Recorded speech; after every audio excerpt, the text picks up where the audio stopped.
what we're trying to do is see if it's a reversing, if the reversing mechanism is working. This is a sail stitching engine. It ran a sewing machine for stitching the sails aboard for a sailboat, sailing ship. We're coming back to neutral, and we'll see if it now goes the other way, which it does. So we know that this is a reversing engine built by Frank K. Jones in London somewhere around 1870. Beautifully orchestrated.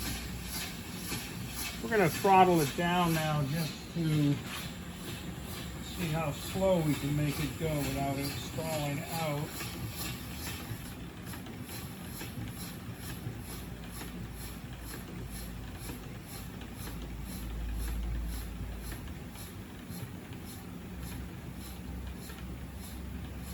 That's pretty sweet.